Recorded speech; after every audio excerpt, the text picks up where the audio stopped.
창세기 29장 25절에서 35절을 가지고 유다 찬양이라는 제목으로 말씀을 드립니다. 28일 수요일까지 동삼동 일기예보입니다. 기온은 최저기온이 2도, 최고기온이 15도입니다. 비 소식은 오늘 밤 10시부터 내일 오후 2시까지. 비올 확률은 60에서 79%, 비오는 양은 19에서 17mm니까 제법 많이 옵니다. 화요일 오후에 비가 오고 수목 오전 오후에 비가 있습니다. 이번 주간에 비가 많습니다. 신문에 본 것을 제가 말씀을 드립니다. 감기와 독감 환자가 유난히 많은 겨울이다.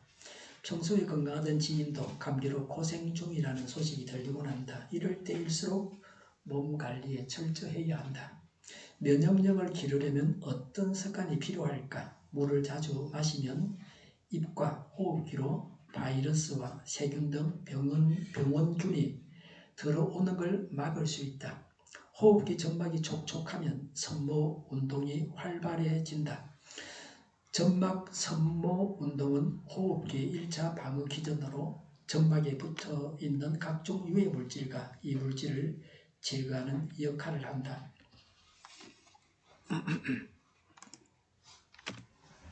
입이 마르고 눈이 건조하다면 체내에 수분이 부족하다는 뜻이니 자주 물을 마셔준다. 하루에 물을 1.5리터 내지는 2리터 정도면 충분하다. 그런데 이제 만약에 국을 먹든지 또 과일을 먹으면 그만큼 줄여야 되지 너무 많이 먹으면 안 됩니다. 60세 이상은 의식적으로 물을 챙겨서 마셔야 한다. 나이 들면 갈증에 몸이 둔하게 반응해 체내 수분량이 60% 이하로 낮아져도 이를 잘 느끼지 못할 수 있다.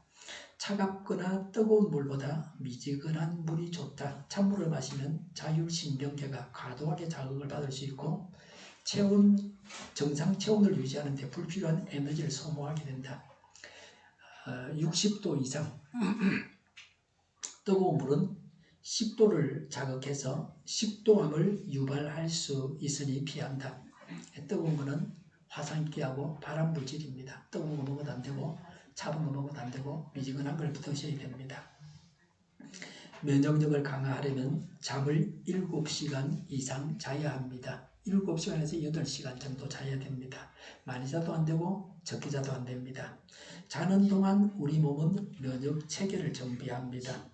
충분히 자면 바이러스 감염 세포를 제거하는 백혈구 T세포의 공격력이 높아지고 면역 반응을 조절하는 단백질인 사이토킨의 분비량도 늘어난다. 반대로 수면이 부족하면 몸이 약해진다.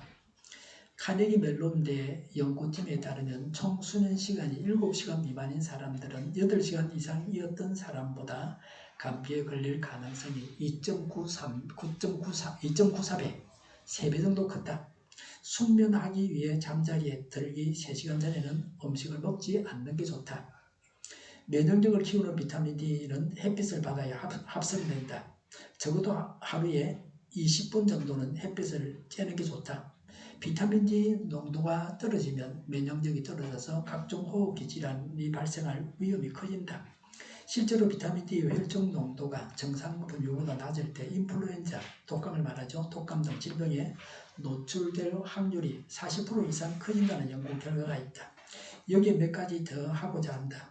올 겨울 우리 가족들이 다 감기로, 저희 가족입니다. 저희 가족이 감기로 고생했습니다. 가족 여행을 1월달에 갔다 왔는데 그 여행을 간 동안도 독감에 걸린 사람은 숙소에서 쉬고 있어야 했던 때도 있었습니다. 가족 여행을 가기 전에 독감으로 며칠 병원 가며 고생한 사람도 있었습니다. 다 독감 백신을 안 맞아서 그래요. 맞아야 돼요. 어르신들은 더 치명적입니다. 젊은 사람은 병원 가서 고생 좀 하면 그래도 되지만 어르신들은 더 치명적이니까 꼭 독감 백신, 코로나 백신 맞으러 가면 다 맞아주는 게 좋습니다. 그리고 거의 한 달 가까이 약을 먹은 사람도 있었습니다. 저는 독감이나 코로나 백신을 다 맞아가지고 올 겨울에 독감이나 코로나나 감기에 걸리지 않았습니다. 그러나 호흡기 질환자와 함께 살기 때문에 저도 조금 힘들 때가 있었습니다. 그러나 병원을 갈 정도는 아니었습니다. 목감기는 목을 24시간 하루 종일 따뜻하게 하면 목이 아프지 않습니다. 지금도 제가 목을 가리는 옷을 입고 있죠. 목이 아파도 따뜻하게 하면 잘 낫습니다. 약도 먹고 병원도 가면서 따뜻하게 하면 잘 낫습니다. 빠르게 걸으면 몸이 더워집니다. 더우면 목에는 두꺼운 내구물을 하고 상의를 벗어서 가방에 넣든지 허리춤에 차고 걸어갑니다. 전립선 비대증 환자는 숙면을 취하려면 오후 3시 이후로는 물을 약 먹을 때만 먹어야 됩니다. 저녁 식사는 국이나 탕 같은 물이 많은 음식을 먹지 말아야 됩니다. 과일도 수분이 많아서 역시 먹지 말아야 합니다. 잘 자야 감기나 독감도 이기게 됩니다. 자다가 소변을 본다고 제대로 자지 못하면 병세가 더 악화될 것입니다. 그리고 면역력을 강화하기 위해서 절대로 단 걸 먹지 말아야 됩니다. 제가 등긴 놀아서 드리는데 분명히 말씀을 드렸습니다. 단 거, 기름진 거 몸에 안 좋다고 알아서 여러 사람 갈라서 조금씩만 드시지 많이 드시면 안 됩니다. 신자도 없는데 일찍 돌아가시거나 병석에 누우면 안 되겠죠? 건강관리를 잘 하셔야 됩니다. 단 걸 먹으면 면역력이 떨어지고 감기에 잘 걸립니다.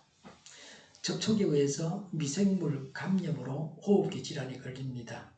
미생물이 손에 묻어 있을 때 손을 비누로 잘 씻어야 됩니다. 위생용 장갑을 끼고 다니거나 제가 끼고 다니는 장갑은 위생용 장갑입니다. 악수하지 않는 게 좋습니다. 음식을 먹을 때 침이 섞이지 않아야 됩니다. 침이 묻은 수저로 같이 먹는 반찬을 집지 않도록 해야 합니다. 가정에서도 이와 같이 해야 합니다. 젓가락으로 집어서 숟가락 위에 놓고 숟가락으로 입에 넣어야 되겠죠. 국물 조리를 각자 떠서 먹어야 됩니다. 빠른 숟가락을 막 집어넣어서 풀면 안 되죠. 수건도 따로 사용해야 됩니다. 이렇게 하지 않으면 한 사람이 감기 걸리면 호흡기 질환이 걸리면 식구들이 돌아가면서 다 걸리게 되어 있습니다. 환자가 먹던 음식을 먹으면 감염됩니다. 제가 어릴 때 몇 번 말씀을 드렸죠. 닭국물을 건디기도 아니고 그때는 닭국물도 먹기 힘들었어요. 누나가 감기 걸렸다고 어머니가 닭을 삶아줘가지고 남은 국물을 좀 먹고 감기 걸려가 죽을 뻔했습니다. 그런 걸 꼭 먹고 싶으면 그 음식을 팔팔 끓여서 한 몇 분 끓여가지고 먹어야 됩니다. 그냥 먹으면 뜨겁다고 그냥 먹으면 안 됩니다. 환자가 먹던 음식 먹으면 감염됩니다. 하루 3끼 먹는 식사는 몇 시에 하는 게 건강에 좋습니까? 제가 얼마 전에 신문에서 봤습니다. 아침밥을 늦게 먹는 사람이 있고 일찍 먹는 사람이 있는데 언제 먹는 게 좋으냐라고 하는 기사였습니다. 하루 3끼 식사 시간을 당기는 것이 좋습니다. 밤 9시, 10시에 음식을 먹으면 언제 잡니까? 먹고 난 다음에 3시간 있다가 소화시키고 자야 되는데요. 적어도 10시에는 잠자리에 들어야 되거든요. 최소한 3시간은 지나야 됩니다. 야식은 하면 안 됩니다. 밤에 통닭 같은 육식을 하는 것은 최악입니다. 어르신들은 육고기 먹고 싶으면 탈이 나지 않으려면 아침이나 저녁에 소량 먹는 것이 좋습니다. 옛날부터 장날 저녁에 실컷 먹고 나서 죽는 사람이 많다 그랬습니다. 저는 아침은 눈 뜨자마자 6시에서 7시 사이에 먹습니다. 점심은 11시에서 12시에 먹습니다. 저녁은 군대 보통 가면 4시 40분 되면 밥을 줘요. 그 시간부터 시작해서 5시 반 사이에 먹습니다.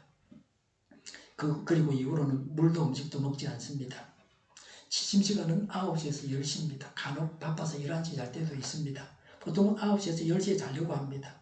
너무 늦게 자면 안 됩니다. 자는 시간에서 잠자리에 드는 시간에서 8시간을 더해서 폰 알람을 맞춰서 아침에 일어나면 물부터 마시고 과일부터 먹고 그 다음에 아침밥을 먹습니다.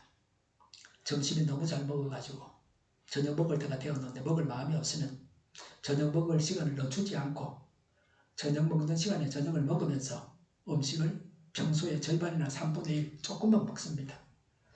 그리고 약을 먹고 이후로는 물론 금식입니다. 그러면 속이 편합니다. 잘 먹고 잘 자고 배설을 잘해야 건강합니다. 이렇게 하는 것이 기본적으로 건강을 지키는 길입니다. 오늘 아침 신문에 났습니다.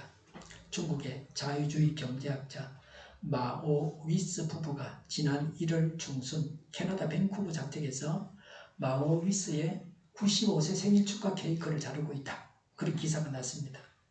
마오 위스 부부는 작년 말에 캐나다로 이주했습니다. 어제 시진핑이 독재를 하기 때문에 중국의 부자나 이런 사람들이 상당히 스트레스를 받고 그 나라를 이탈하고 있습니다.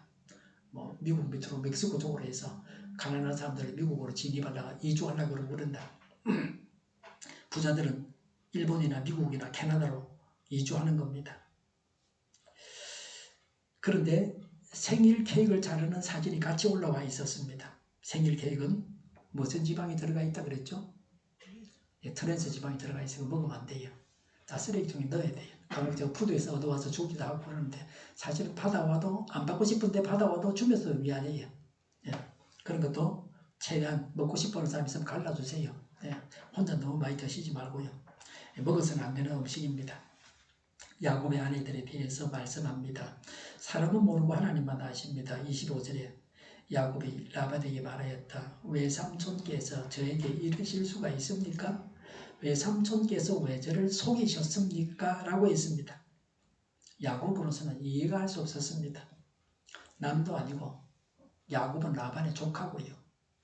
또 이제는 딸하고 라반의 딸과 결혼했으니까 사위가 되었습니다. 근데 이럴 수 없다는 겁니다. 야곱이 형과 아버지를 속이고 빼앗은 잘못에 대한 벌을 여기서 받고 있습니다. 하나님은 속이고 빼앗는 것이 나쁜 일이라는 것을 이런 식으로 교육하십니다. 자신이 당해보면 거짓말이 얼마나 나쁜 것인지를 알게 됩니다. 상대의 입장이 되어 봐야 합니다. 속임 당하지 않으려고 하면 속이지 말아야 합니다. 26절에 라반이 대답하였다. 큰 딸을 두고서 작은 딸부터 시집 보내는 것은 이 고장의 법이 아닐세라고 했습니다. 그럴듯하죠? 언니를 시집 보내고 나서 동생을 시집 보내야 된다는 겁니다. 그러나 이 말은 궁색한 변명입니다.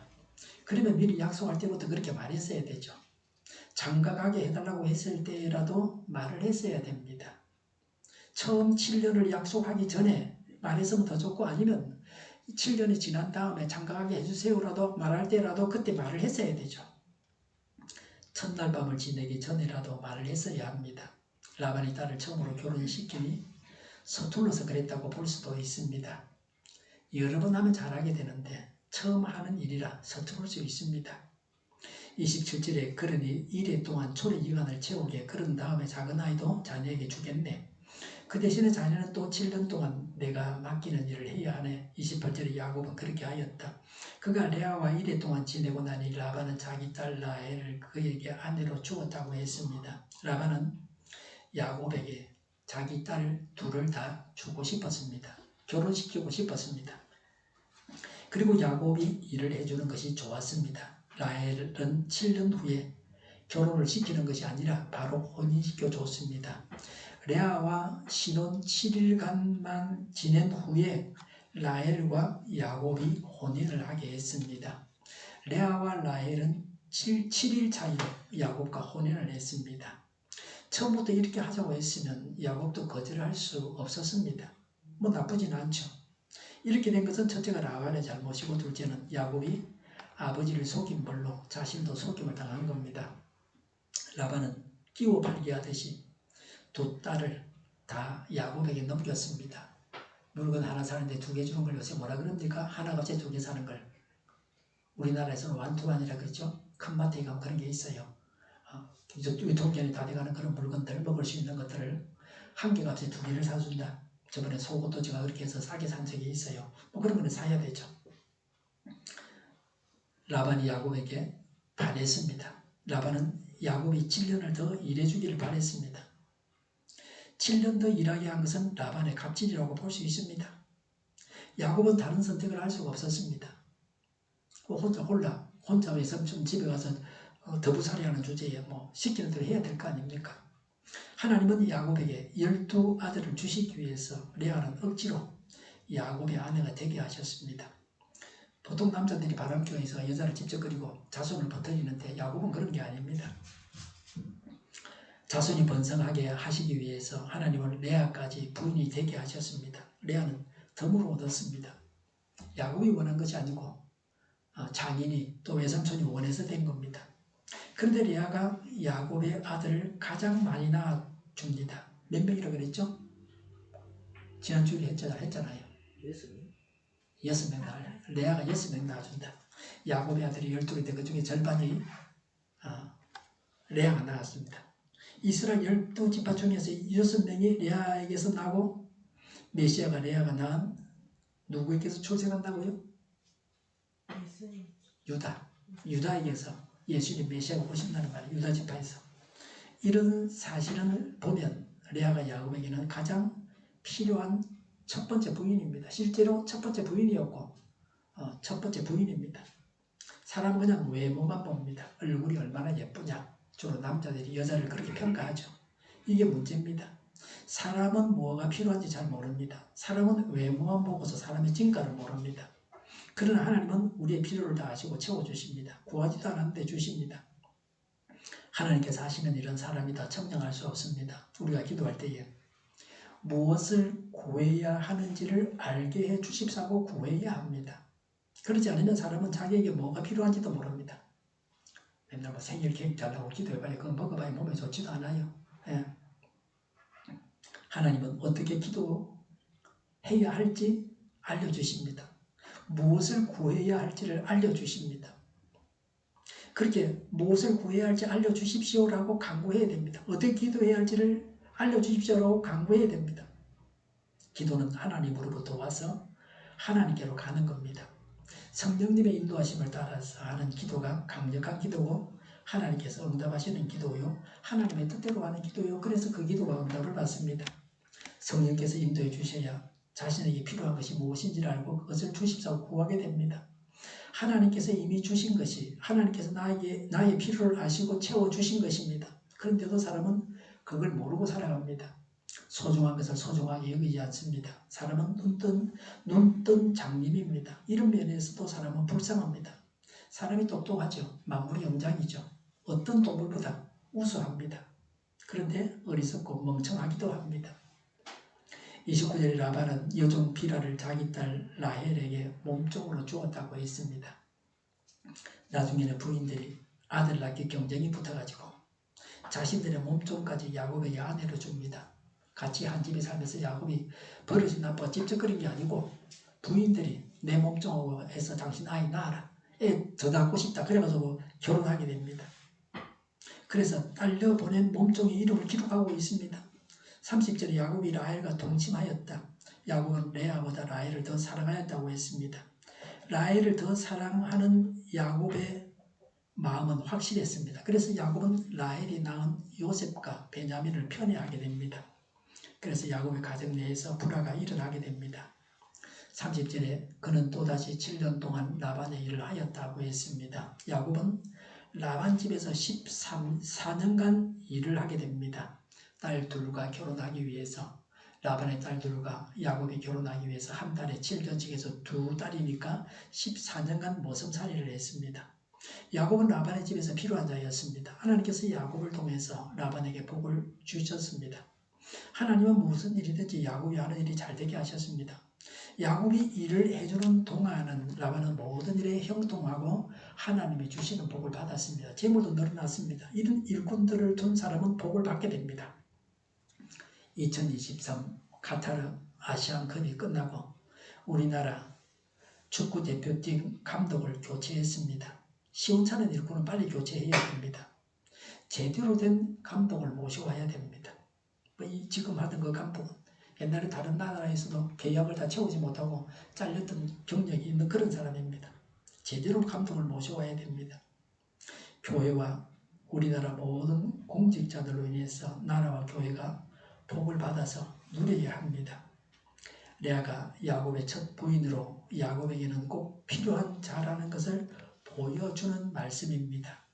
이스라엘 12지파를 이루는데 가장 공이 큰 여인이 누구죠? 레아입니다. 한번 해보세요. 레아. 예, 기억해둬야 됩니다. 야곱은 개인적인 입장에서 보면 애석합니다. 야곱 자신이 가장 사랑하는 여인이 아들을 많이 낳아주고 메시아도 그 후손 중에서 낳아야 되는데 그게 아닙니다. 그렇게 되지 않습니다. 사람이 원하는 바가 있지만 이를 이루시는 분은 하나님이십니다.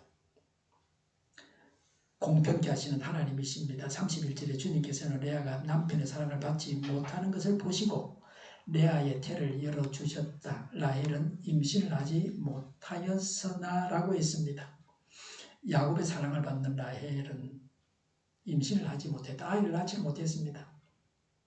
레아는 남편의 사랑을 받지 못하고 하나님이 태를 열어주셨습니다. 하나님께서 레아의 처지를 불쌍히 여기셔서 아이를 낳게 하셨습니다. 하나님은 사람이 불행한 점이 있으면 행복한 점도 있게 하십니다. 요새 여인들은 애 놓는 게 뭐가 좀 더 고생이지 이러겠지만 그 당시는 애 못 놓으면 그것이 큰 고민거리였습니다. 큰 문제거리고 말이죠. 하나님께서 이렇게 되게 하셨다고 했습니다. 우리는 내게 없는 것만 생각하면서 불행해하지 말고 내가 소유한 것을 두고서 감사하고 행복해해야 합니다. 레아의 출산에 대해서 말합니다. 32절에 레아는 마침내 임신을 하여 아들을 낳았다. 그는 속으로 주님께서 나의 고통을 살피시고 나에게 아들을 주셨구나. 이제는 남편도 나를 사랑하겠지 하면서 아기 이름을 러우벤이라고 하였다고 했습니다. 그러니까 야곱의 첫 번째 아들은 이름이 뭐죠? 예, 러우벤입니다. 출생으로 볼 때 야곱의 장자는 러우벤입니다. 러우벤이라는 그 말의 뜻은 보라, 아들이라는 뜻입니다. 레아는 하나님께서 자신의 고통을 아시고 아들을 주셨다고 고백했습니다. 내가 잘나서 아들 낳았다고 하지 않았습니다. 이제는 남편이 사랑한다고 하는 것은 레아의 희망 사항이었습니다. 그는 아들을 낳음으로 더 중요한 아내가 되었습니다. 레아에게서 메시아의 조상이 태어나므로 레아가 야곱의 본부인입니다. 출생으로 봐서 러우벤은 야곱의 장자입니다. 그러나 야곱의 장자는 누구라 그랬죠? 성경에? 야곱의 장자. 예, 성경에는 누구라 그랬습니까? 요셉이라 그랬죠. 그건 명목상의 장자입니다. 성경이 그렇게 말하고 있죠. 실제적인 장자는 메시아가 출생하는 유다입니다. 러우벤은 장자의 자리를 빼앗겼습니다. 장자의 자리를 빼앗길 만한 죄를 지었습니다. 나중에 그게 나옵니다. 하나님 앞에서 중대한 죄를 지으면 얻은 것도 빼앗기게 되어 있습니다.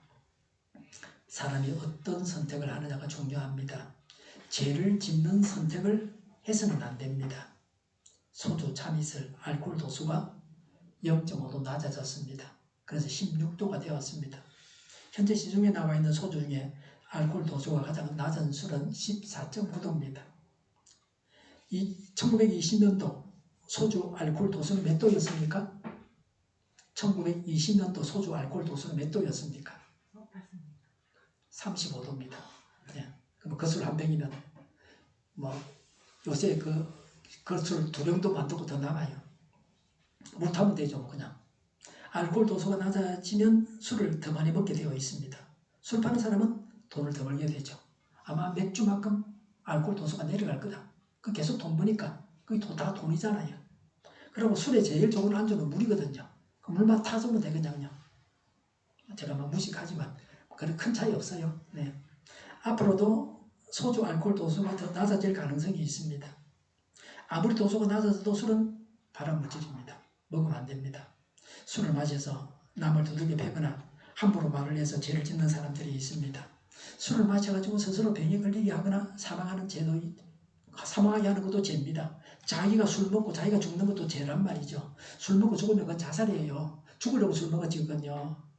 술 먹어서 생긴 병을 고치려고 약을 먹습니다. 물론 술 먹고 병 생겼으면 약도 먹고 치료도 받아야 되죠. 그러나 슬기로운 사람은 병의 원인인 술부터 끊을 겁니다.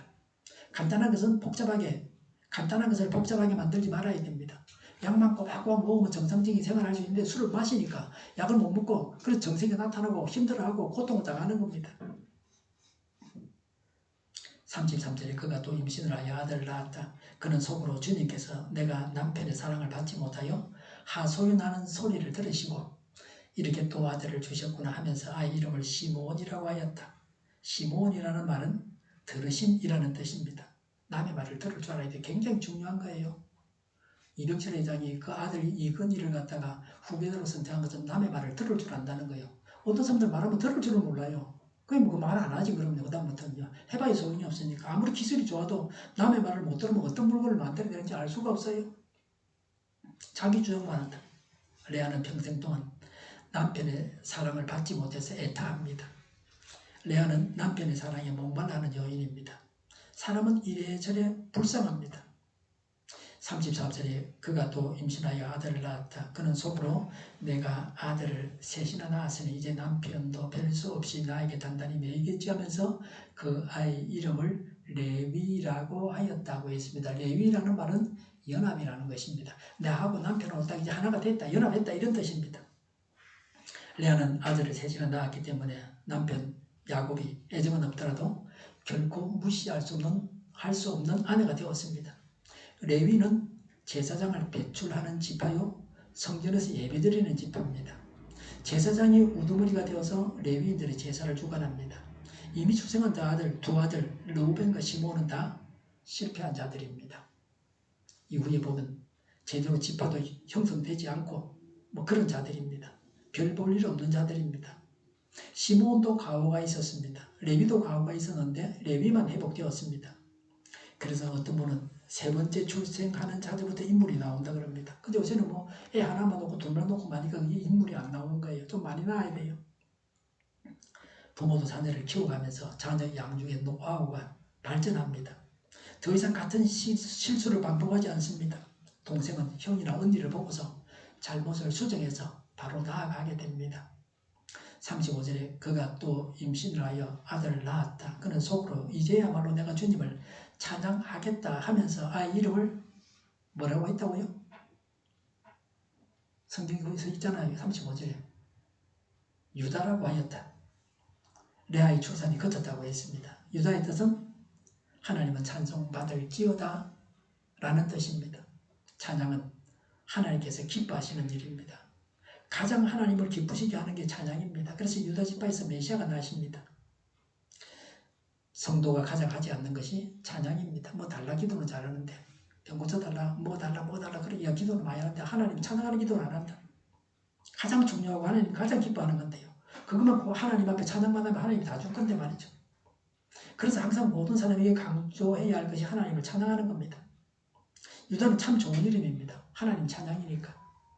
근데 예수님을 바라보는 간호도가 있어가지고 유다라고 이름을 잘 짓질 않아요. 예.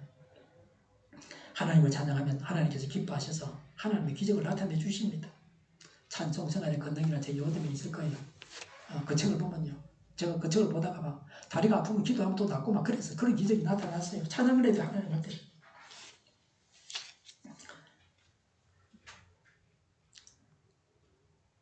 우리가 가장 먼저 해야 될 기도가 찬양입니다.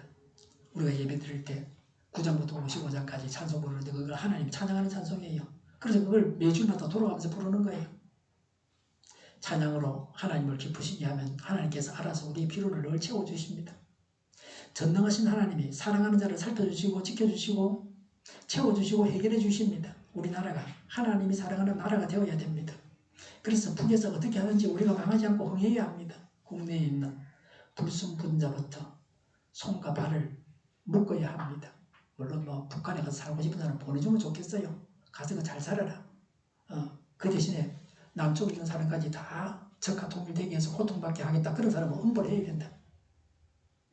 레아는 더 이상 남편 야곱의 사랑에 연연하지 않았습니다.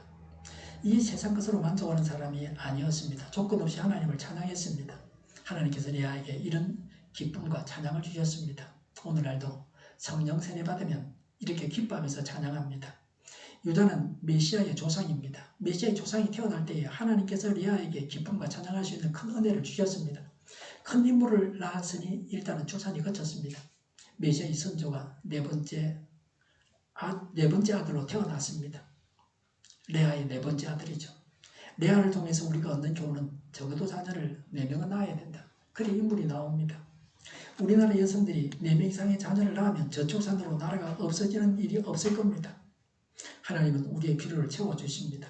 하나님께서 주신 것을 감사하게 받아야 합니다. 하나님을 찬양해야 합니다. 그러면 행복하고 하나님께서 구원하십니다. 사람이 행해야 할 가장 소중한 것은 하나님을 찬양하는 것입니다. 아무 조건 없이 하나님을 찬양해야 합니다. 기뻐도 즐거워도 좋아도 나빠도 불행해도 행복해도 하나님을 찬양하면 행복하게 되어 있습니다. 하나님께서 주신 것을 감사하며 받고 우리의 필요를 채워주시는 하나님을 찬양해야 합니다. 기도하겠습니다. 하나님께서 주셔서 감사합니다. 우리의 필요를 채워주시는 하나님을 찬양합니다. 정의가 강물처럼 흘러가게 하여 주시옵소서. 교회가 분열되지 않고 하나가 되게 하여 주시옵소서. 교회가 목소리를 내게 하옵소서. 전쟁이 그치고 평화가 오게 하여 주시옵소서.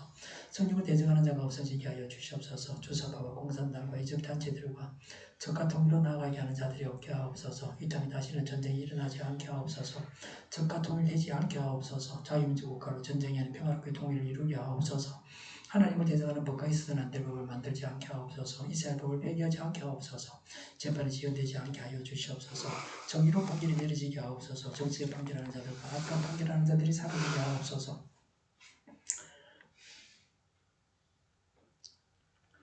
일하는 자들이 정당한 대우를 받게 하여 주시옵소서. 놀고 먹는 자가 없게 하여 주시옵소서. 일을 만드는 자가 아니라 일을 하는 자가 되게 하여 주시옵소서. 파업과 시위가 그치게 하옵소서. 의료인들의 파업을 주님께서 간섭하시고 하나님의 뜻대로 이루어지게 하여 주시옵소서. 나라를 망하게 하는 모든 규제들이 사라지게 하옵소서. 군대도 갔다 오지 않고 국회의원 하겠다고 하는 자들이 없게 하옵소서. 눈먼 지도자, 악한 지도자, 자기 배만 벌리는 지도자가 사라지게 하여 주시옵소서. 앞을 보고서 나가서 은별에 살고 앞길을 제시하고 섬기는 지도자만 있게 하여 주시옵소서. 하나님께서 주신 건재로 섬기는 자가 강해지게 하옵소서. 지도자들과 이 백성들에게 선한 것을 분별하는 지혜를 주옵소서. 나아갈 길을 알게 하시고 취할 것과 버릴 것을 알고 행하여 흥하게 하옵소서. 적절한 데 고칠 것을 고치게 하옵소서. 업무바위가 없게 하시고 우리 충실하게 하옵소서. 쓰레기 더미를 뒤지지 말고 성경에서 보물을 찾게 하옵소서. 기도하는 기쁨, 응답받는 기쁨, 성도들이 몸에서 교제하는 기쁨, 말씀이 주는 기쁨, 예배드리는 기쁨을 누리게 하옵소서. 우리 동일교회가 만국을 지배하게 하여 주시옵소서. 저희의 간절한 간구에 응답하여 주시옵소서. 예수 이름으로 명하노니 모든 병만은 물러가고 몸의 모든 부분들 온전하게 될지어다. 신의 기술을 베푸셔서 지금도 저희의 질병을 고쳐주시옵소서. 병중에도 모든 자들을 고치시고 온전케 하여 주시옵소서. 갇힌 자를 풀어서 자유하게 하여 주시옵소서. 저희와 교회가 이 나라의 민족을 불쌍히 여겨 주시옵소서. 모든 악한 것들을 제거하여 주시옵소서. 하나님께서 기뻐하시는 교회만 하나가게 하시며 영제가 나아지고 경상지정 무역수지가 업자를 일정하게 하시며 출산율을 올라 출산의 기쁨을 누리게 하여 주시옵소서. 가공은 빚들이 건강하게 하는 먹을거리가 되게 하시며 늘 맑은 공기를 마실 수 있게 하여 주시옵소서. 우리 문제들의 일되게 하여 주시옵소서. 성인들 함께 일되고 함께 영광을 누리게 하옵소서. 우리나라가 마약 청정국이 되게 하시며 국가부 자녀부채 가계부채 기업부채 각종 부채를 다 갚게 하옵소서. 허경과 자정목이 늘 원활하게 하여 주시옵소서. 주 예수 그리스도의 은혜와 하나님의 사랑과 성령의 사귐이 하나님께서 주신 것을 감사하며 받고 우리의 필요를 채워주시는 하나님을 찬양하게도 다짐하는 모두와 함께 하기를 빕니다. 아멘.